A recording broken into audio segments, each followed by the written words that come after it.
સ્વીકાર કેમ કરશે?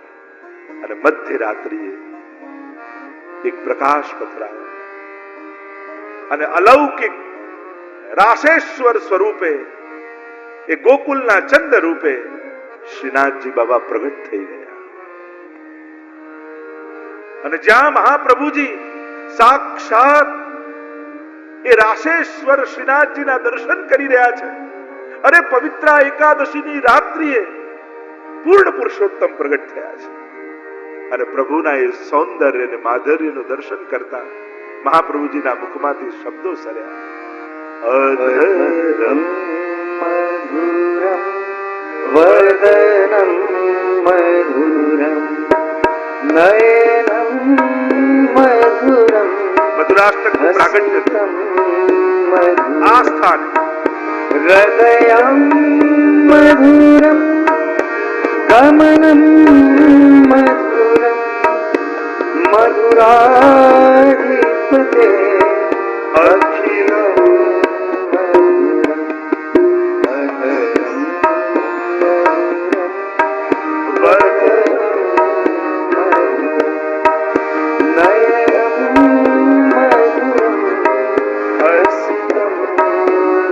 મહાપ્રભુજી નેત્રોથી માનો શ્રીનાથજીનું પાન કરી રહ્યા છે. પ્રભુના એ માધુર્યનું દર્શન કરતા એ માધુર્ય મહાપ્રભુજીના રોમ રોમમાં સમાઈ ગયું અને મધુરાષ્ટક બની અને પ્રગટ થવા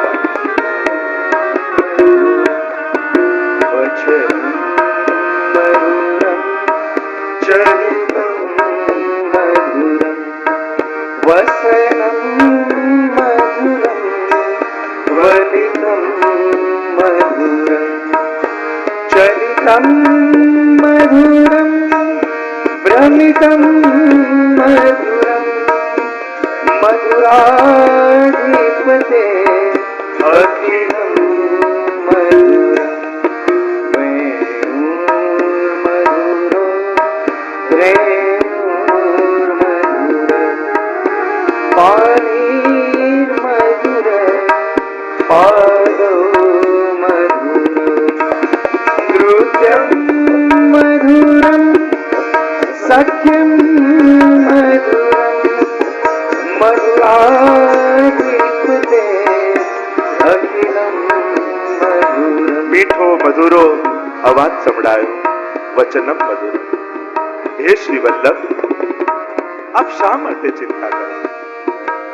પ્રભુ, આપે આજ્ઞા કરીને ભૂતલ પર આવ્યો આ દૈવી જીવોનો આપની સાથે સંબંધ કરાવવા માટે, પણ આ તો સંસારમાં રહી પોતાના સ્વરૂપને ભૂલી ચૂક્યા છે. કેમ કરી આજના જીવનો આપની સાથે સંબંધ કરાવો? હે વલ્લભ, આપ ચિંતા ન કરો. હું આપને મંત્રનું દાન કરું છું. આપ જે જીવને આ મંત્ર દ્વારા બ્રહ્મ સંબંધ કરાવશો, 4 વચન અત્યારે હું આપને આપું છું. હે શ્રી વલ્લભ, પહેલું વચન શ્રીજી આપ્યું, આપના દ્વારા જે જીવનો મારી જોડે સંબંધ થશે એનો નિશ્ચિત હું સ્વીકાર કરીશ. બીજું વચન આપ્યું, એક વાર જેને સ્વીકારીશ એનો ક્યારે ત્યાગ નહીં કરું. ત્રીજું વચન આપ્યું, આપની કાનીથી જે કાંઈ પણ મને ભોગ ધરશે એને હું ચોક્કસ આરોગીશ.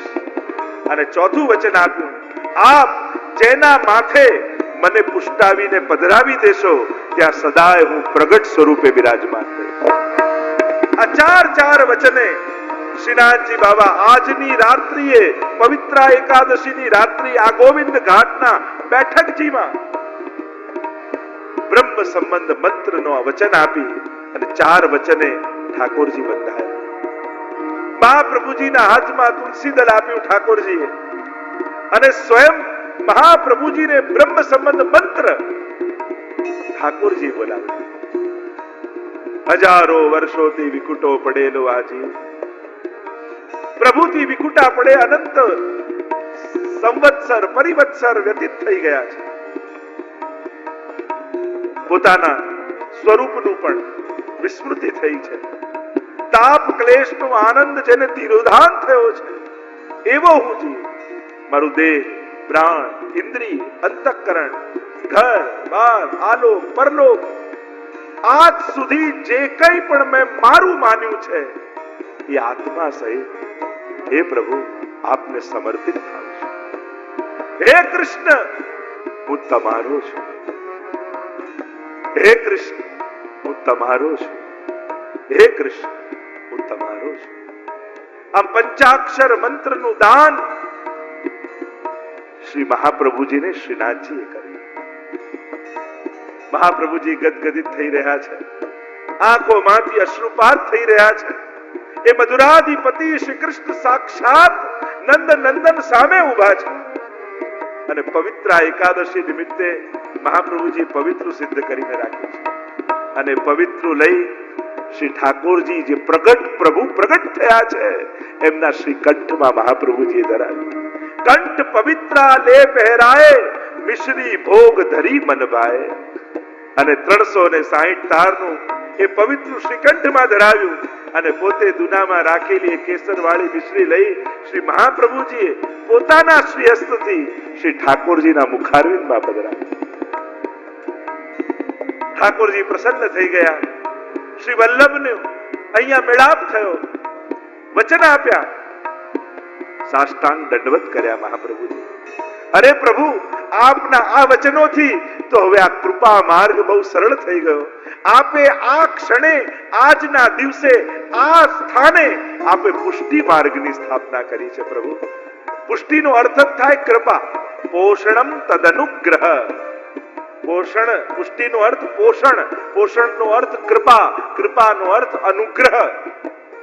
એક જ માર્ગ છે કે જીવ પોતાના સામર્થ્યથી, પોતાના સાધનથી ઈશ્વર સુધી પહોંચે.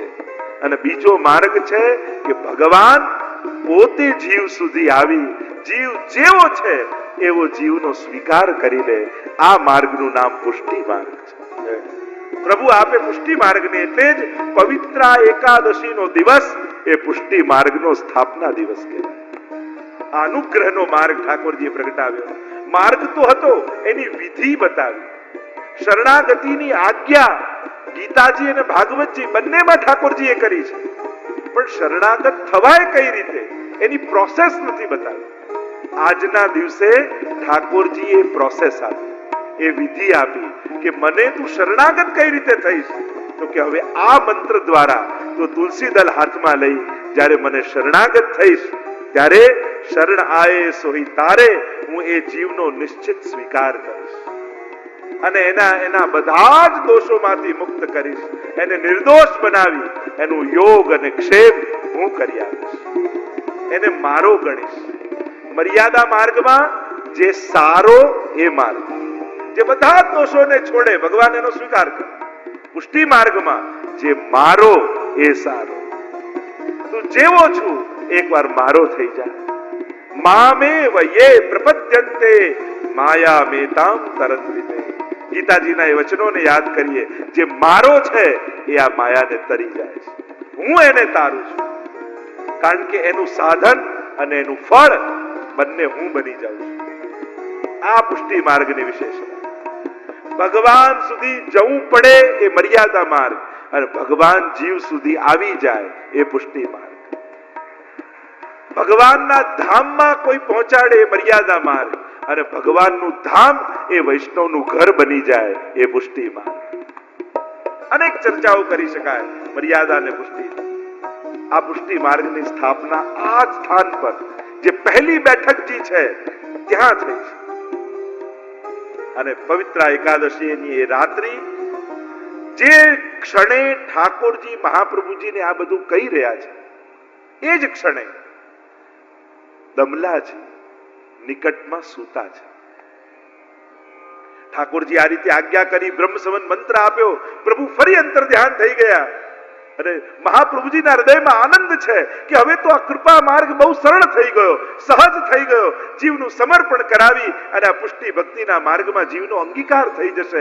કેટલું સરળતમ માર્ગ